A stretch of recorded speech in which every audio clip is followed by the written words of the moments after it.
Everyone, आज के topic में हम डिस्कस करने वाले हैं कि determination of coefficient of consolidation. अभी हमने यहाँ पे क्या प्रीवियस लेक्चर में क्या देखा था, टाइम फैक्टर के बारे में डिस्कस किए थे।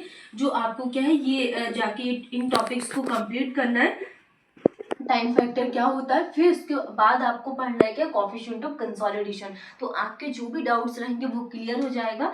जैसे हमने यहाँ पे टाइम फैक्टर में क्या डिस्कस किए थे, होता क्या यहाँ पे CB/T divided by D square, ये टॉपिक हमारा कंप्लीट हो गया था।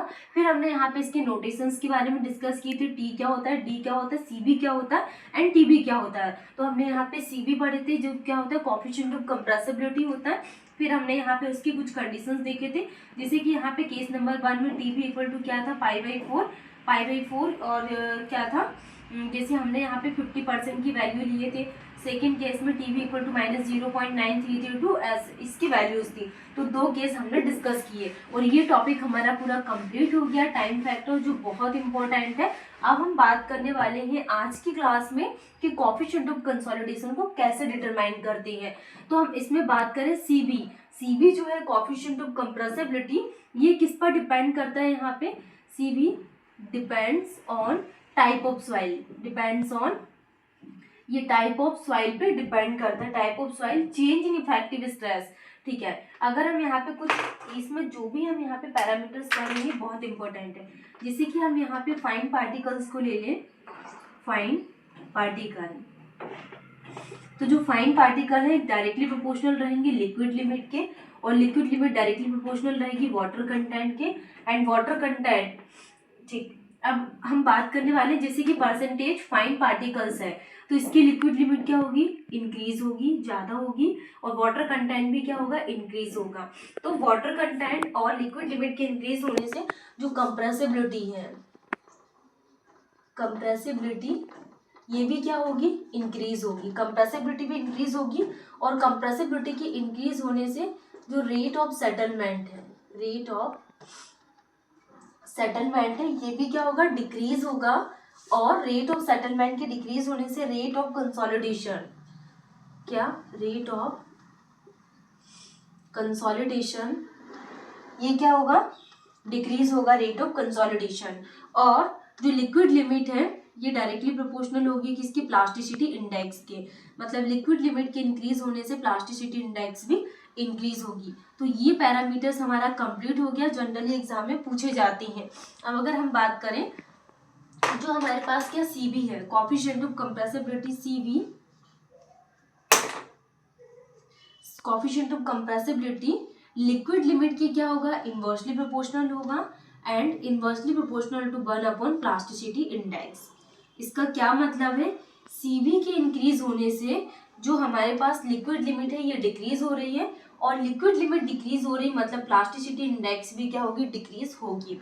ठीक है, नेक्स्ट हम बात करेंगे the value is taken average value at the centre. ठीक है, ये कोई नहीं। अब हम बात करते हैं कि जो CB की वैल्यू है, CB की वैल्यू कहाँ तक वेरी करेगी, वेरीज फ्रॉम, तो कहाँ तक इसकी CB की वैल्यू वेरी करती, 5 × 10⁻⁻⁴ मीटर पर सेकेंड से लेकर, सॉरी इसकी यूनिट हमने गलत लिख दिए हैं, mm² पर सेकेंड, और 2 × 10⁻⁻² mm² पर सेकेंड तक यहाँ पे किसकी CB की वैल्यू लाई करती है। नेक्स्ट हम बात करने वाले हैं जो बहुत इंपॉर्टेंट है, बहुत ज़्यादा, 100%, ये आपको ध्यान रखना है, बिल्कुल डायरेक्टली क्वेश्चंस बन जाते हैं कि जो square root time fitting method है, जनरली ऐसे ही क्वेश्चन पूछा जाएगा कि square root time fitting method किसने दिया था। तो square root time fitting method is given by Taylor ने दिया था, is given by Taylor, is given by Taylor. Next हम बात करने वाले हैं, इसको क्या बोला जाता है, it is also known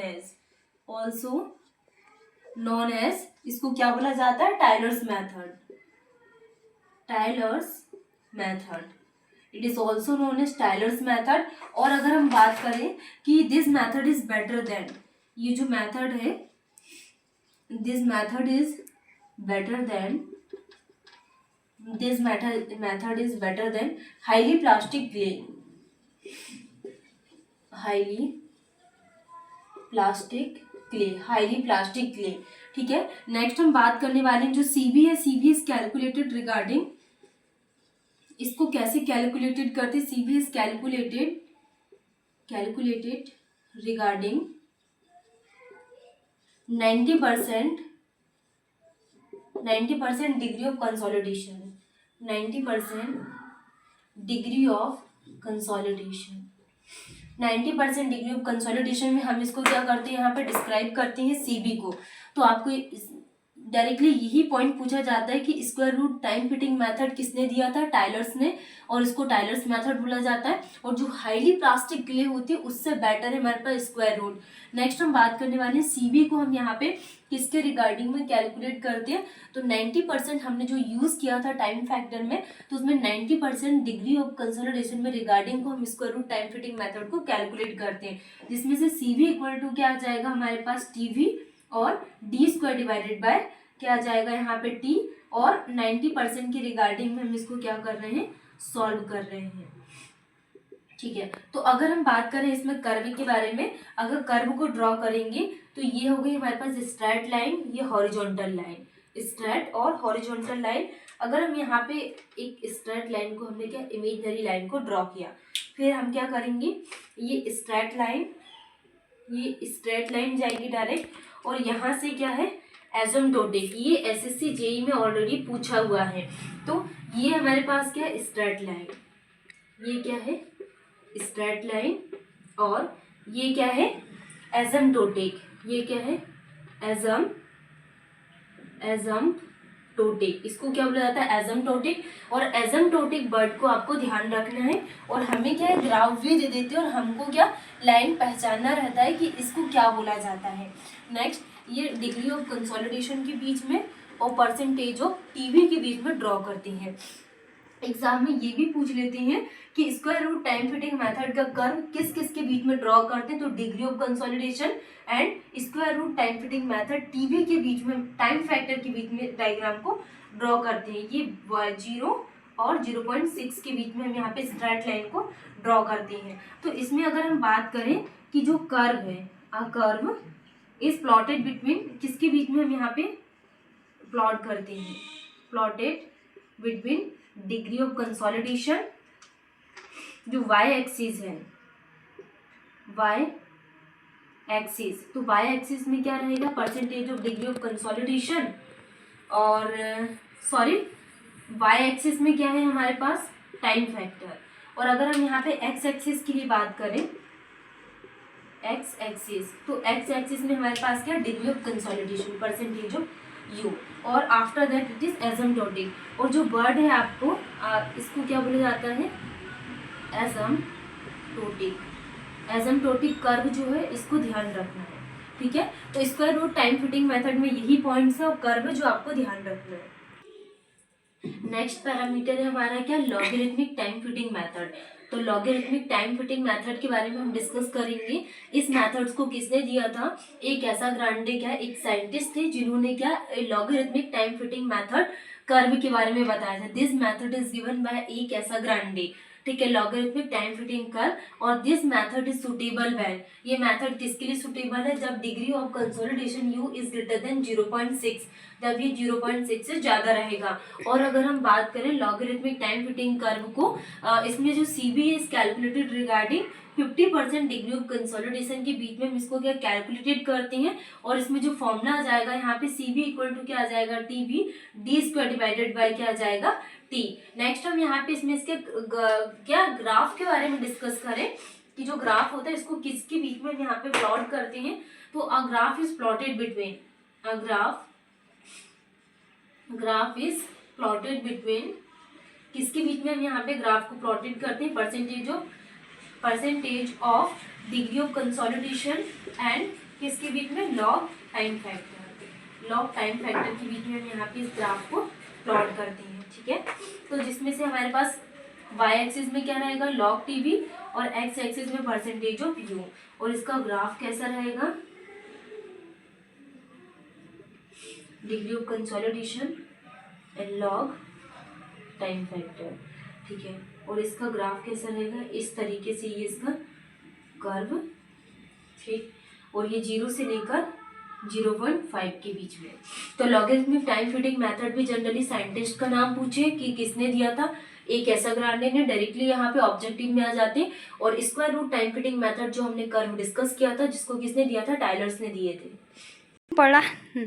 next हमारा लास्ट टॉपिक बचा हुआ है इसमें, वर्टिकल सैंड ड्रेन। तो यहाँ से तो क्वेश्चंस नहीं पूछे जाते, बट हमें फिर भी पता होना चाहिए। तो वर्टिकल सैंड ड्रेन क्या होता है? तो वर्टिकल सैंड ड्रेन में इस तरीके के कुछ स्ट्रक्चर्स होती हैं। ये क्या होता है, वर्टिकल सैंड ड्रेन। इस तरीके कुछ इसका डायग्राम होता है वर्टिकल सैंड ड्रेन में। जैसे ये क्ले लेयर हो गई, और यहाँ पे क्या सैंड यूज की है, सैंड लेयर, और ये वर्टिकल सैंड ड्रेन है, वर्टिकल सैंड ड्रेन की कंडीशन है।